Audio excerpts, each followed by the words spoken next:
Hey guys, my name is Jalen Boone. I'm the 8th UNA USA Youth Observer to the UN, and you are tuned in to the Youth in Action series.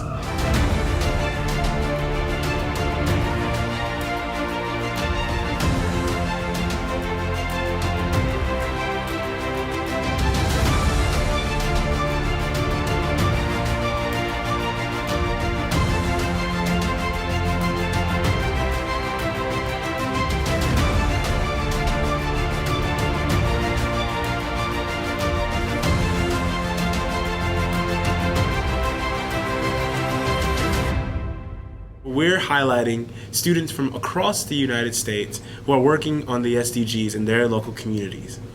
Today, we had the privilege of sitting down and talking with Beto Altamirano. Beto is a graduate of the University of Texas at Austin and has worked at the Alamo Metropolitan Planning Organization and various state government supporting roles. During a political organizing gig, he noticed that people wanted to get more involved with government, but they didn't have time during the workday to visit City Hall. That's when he and a couple of friends founded Cityflag, a mobile app connecting users with the city. Cityflag has had a significant impact on the San Antonio community as well as cities and municipalities in Latin America. Today we sit down with Beto to learn his journey in starting Cityflag and how his work has related to United Nations Sustainable Development Goal 11, Sustainable Cities and Communities. Oh man, I'm so excited because I know about you and the city loves you, San Antonio. But what are you talking about? The city loves you. No, the city loves you, man. And you've done so much, especially through Cityflag. And I just want our viewers today to get to know about you, your story, and sort of how Cityflag got started.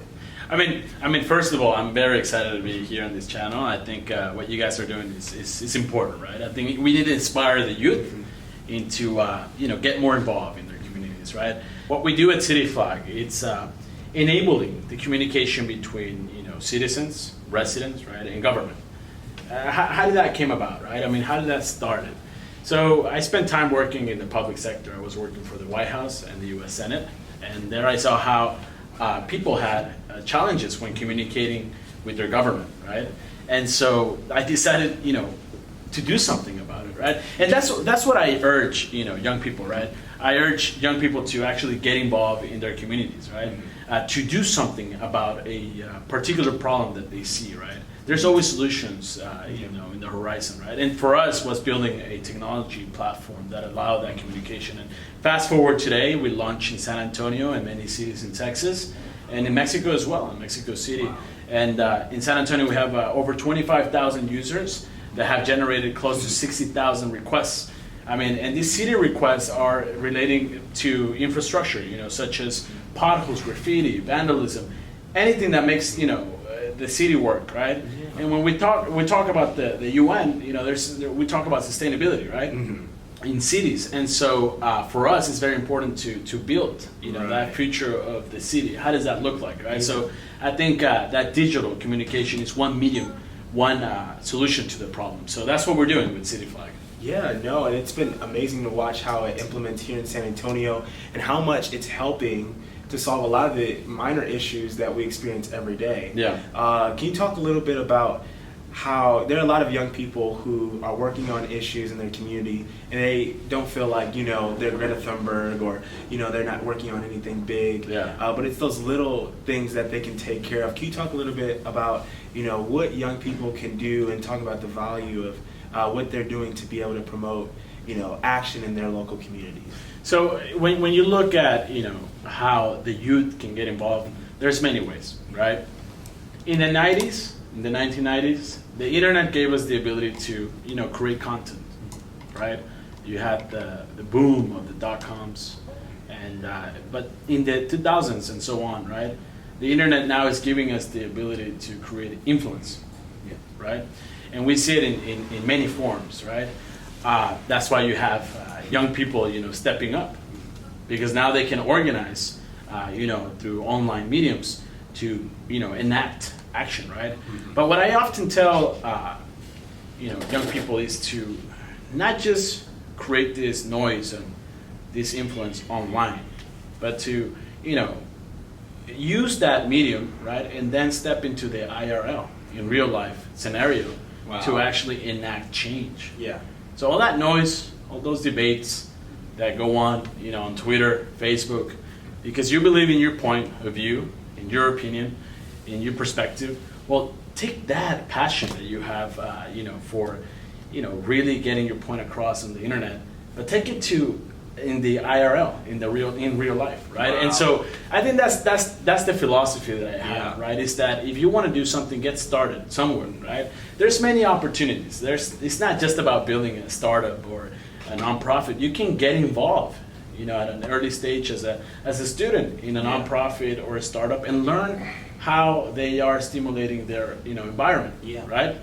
And then from there you can then decide if you want to go ahead and start something, or then join some type of organizations that really inspire you to act. Yeah. You talked a little bit about you don't have to be too old to start acting. You can start when you're young. Exactly. By the way, he was calling me old, before we joined this interview. He said, "Look at him. He's like, hey, I know you're not young anymore." And I was reading that, and my wife was right next to me, and I went, "Look at this kid, right? He's telling me that I'm old. Come on, come on, you guys see, he's clearly not a day past 30. So the creams are working." Yes. And I'm thinking a little bit about me. I'm 21, and a lot of our viewers are under that age or over it. And a lot of the things we encounter is, we're not old enough to start acting. We haven't gotten our degree yet. We're not qualified. Can you talk a little bit about what you were doing when you were 21? Because you got started early. Definitely. And the question is, who said, right, that there was an age where you needed to start, getting involved? Right? That's the question, right, that I asked myself when I was 21. Yes, sometimes there's different environments that do not favor, the youth, because some decisions are being taken in those environments, and sometimes it's hard to get really young people that have no experience involved. But I think that's changing, right? I think that's why there's many internship and fellowship opportunities where they now let young people get involved in these type of processes, right? When I was 21, I was studying political science. That's my major, and I remember that I wanted to get more involved. That I wasn't going to learn everything in the classroom, so I decided to quit school for a semester and join the 82nd Texas legislative session, and that was one of the greatest learning opportunities for me. I was crafting policy at age 21, right? Wow. That impacted a lot of Texans. And from there, at 22 and 23, I went on to work in the U.S. Senate for Senator John Kerry, and then for the USTR at the White House. Wow. And so that was my experience. But I think it's a series of events that lead you to, those doors that could be open, right? Yeah. And those series of events are defined by how involved you get, right? People think, well, it's going to be too difficult. It's going to be too hard, to get to work at the White House. Yeah. If you put those obstacles, before it happens, it might be difficult. Yeah. But if you are positive and optimistic, and you find ways, people will help you, right? There's a lot of folks out there that are interested in wanting to build community, right? Yeah. And building community is not just about the older demographic. It's about being inclusive with the youth demographic, right? And so I think that young people should should take risks, and should not be discouraged. Yeah. Because sometimes it might get difficult, or they might think that they don't belong in that room.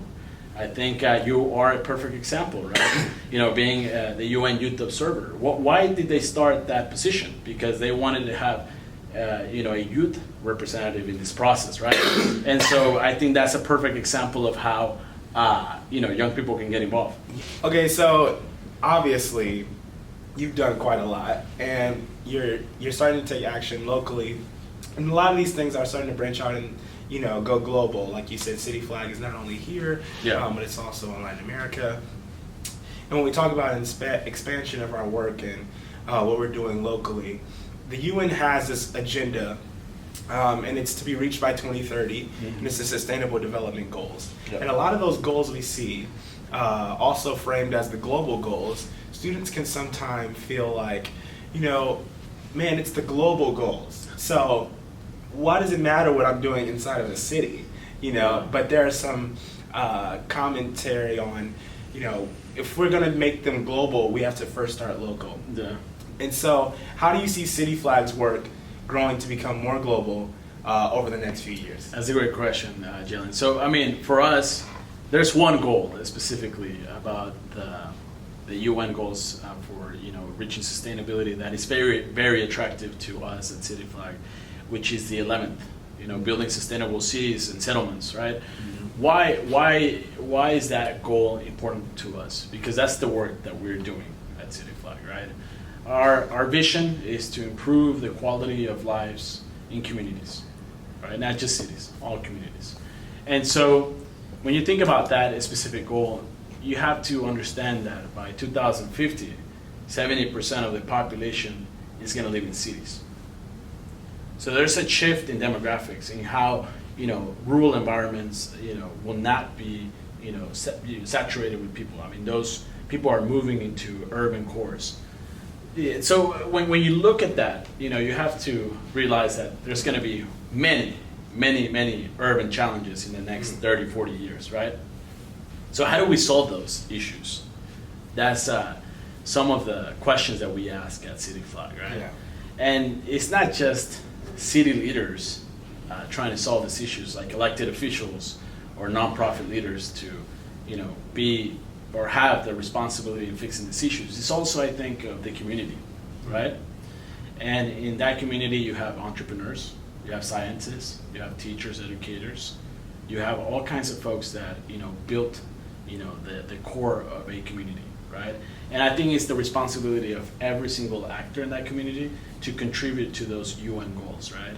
So when we think about the 11th goal in building sustainable cities, what we are trying to do at Cityflag is gather that data, right, of the demographics, of the issues that people are reporting through our platforms, and understand what are the most pressing challenges that folks are experiencing in these urban environments, right? Mm-hmm. Like, for example, in the south side or west side of San Antonio, right, or in the east side, what are the most prominent, infrastructure issues that these folks are facing, right? Mm-hmm. And we take that data, not only analyze it, right, but then what we do, we collaborate with offices of innovation, like the Office of Innovation in San Antonio, mm-hmm, to understand how they can better lead and make decisions that impact the lives of millions in the case of San Antonio. As young leaders and yourself, we face all types of challenges, whether it be in our personal lives, mm-hmm, or in our businesses. Can you talk about some of those challenges for Cityflag?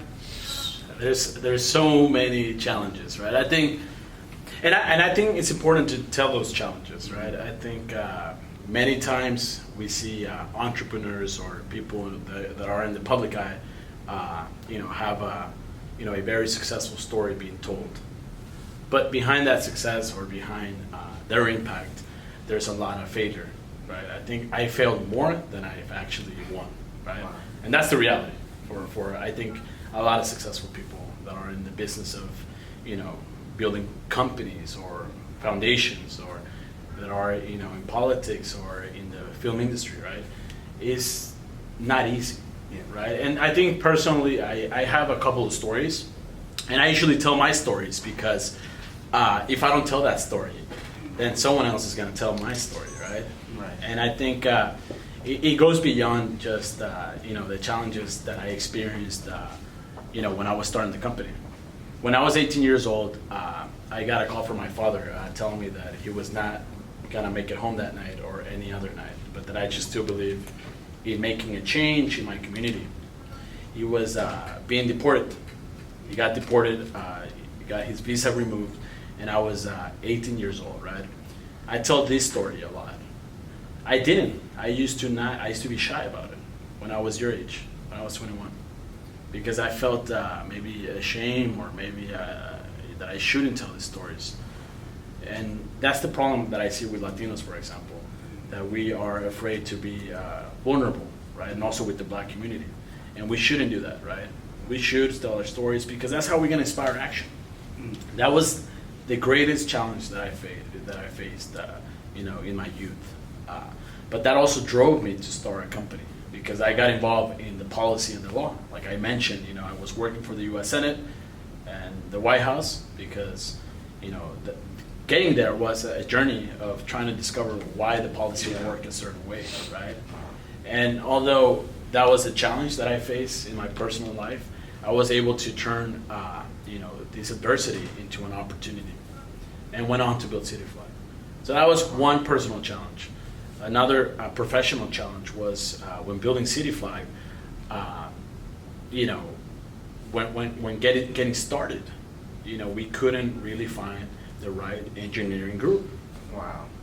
So we went through 3 CTOs before we finally got a team of engineers that could help us build the product that we have today. It was so hard because you were constantly telling people that you were going to deliver a product and you did not have the product 100%, and you had clients waiting on you, right? And it's just so difficult because you're trying to balance so many opportunities, but your product is not ready, and so you go through so much. It's almost it's very tiring on the entrepreneur, right? And a lot of folks that are building tech companies or products understand that pain, right? But I think it's important to recognize that if you believe in yourself, if you have the right vision and team, and you're passionate about it, you're gonna wake up every day and you're gonna try to solve that problem, right? Yeah. And that problem at that moment was to launch a product, right?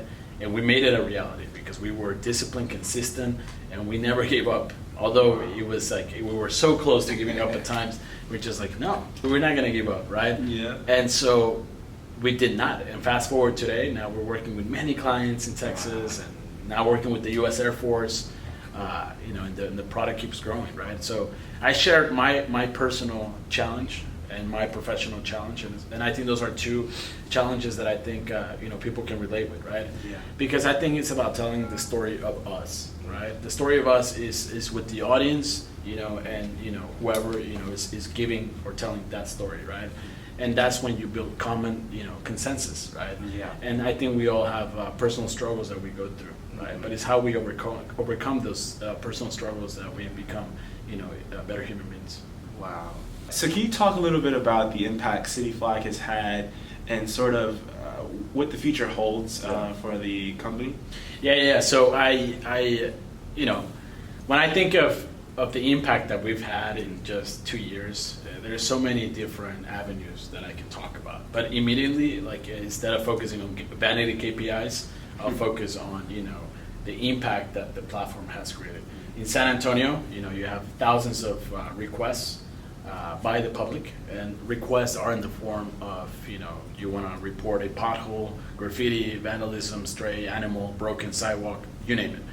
Those are requests, right? And we have approximately 92% of the 55 to 60,000 requests that have been generated by San Antonians fixed. Wow. So those are hard facts. Yeah. And then, what's the future of Cityflag? We're gonna go through rebranding, and the reason why we're going through rebranding is because we want to focus on a more a broad perspective or aspect of what communities are. Right? Communities are not just cities, but they're also, let's say, military bases, residential and commercial, settings. And so we're now going through that, avenue where we're going to be able to work with military bases. We are working with a pilot with the U.S. Air Force. We're going to launch a product that is going to have an impact on military personnel and the families that are living on the base. The same experiences that people have in cities, those are the same experiences that military bases face, such as, infrastructure challenges, right? So we're now venturing into the military. We're also venturing into the residential and commercial sector. So we're going to go through a rebranding that is going to include a name change and also a little bit of more sexy look into what we're doing. So it's exciting. Yeah, we're all excited. Yeah. Check out that rebrand. Yeah. Man, so at the United Nations, they're titling this the Decade of Action. Yeah. We are 10 years away from 2030. And so I want to know, how are you going to use this decade of action what's something maybe new that you want to do, whether it's through Cityflag or maybe it's something new coming up. Tell our viewers how you're going to be using this decade of action to bring about change and push forward the SDGs. I think it's about having vision, right? Mm-hmm. It's about having vision and having your core values. For us at Cityflag, it's resiliency, transparency, and communication. So through those 3 core values, we're going to enact change in the communities that we're working with, right? And I think it's important to recognize that you should focus on what you can immediately address as an individual or as an organization, right? And work or collaborate with other actors that can immediately impact different environments or issues that you are interested in as well. We're going to pour all our efforts and passions into building sustainable cities through the use of technology, improving the quality of life in cities around the world, especially for those cities and communities that don't have running water, electricity, right? We want to highlight that to the digital ecosystem. I mean, there's cities here in Texas that don't have running water. I mean, think about the colonias in South Texas. Yeah. I mean, there are cities that don't have streetlights. Towns, small towns that where you have a lot of folks that also don't have a voice because they might be undocumented, right? So there's so much that we can do at home as well. Although we need to think global, we can act local, right? Right. There's a phrase called localism, right? And which is you have the intent to have an impact in your immediate community that will transform the world, right? And so I think it's about getting out there and trying new things, taking risks. And for the youth, those risks look or in the shape or form of getting involved in different organizations or starting organizations themselves. And I don't know, I'm passionate about what's ahead of us, as a community. I think the world is watching us, right? It's watching the United States. It's true. And we need to be well-intentioned with our policies and our civic life. Yeah. But I think it starts with you, with the individual, right? It starts at home. It starts here, for example, in San Antonio. It starts here in Texas. That's right. It starts at home. And this has been such an amazing time. I want to know, how can people stay connected with you if they want to? Yeah. So you'll see below my IG, my Instagram handle, and also my Twitter handle. You can follow me there. You can tweet at me, and that's a good way for me to stay in touch with you. And I welcome any opportunity, ideas that you might share with me, and you can get in touch with me. You heard him. Yeah. Get him up. I'm telling you, you won't regret it. Thank you so much. Thank you, man. This has been such an honor. honor. To your team, which is a really cool team. Yeah, they rock. Hook 'em. Oh God, no! Here we go. Hey, you want like that? That rock, They that rock. stole it. They stole it. Cool stuff, man. Yeah. Man, this is awesome.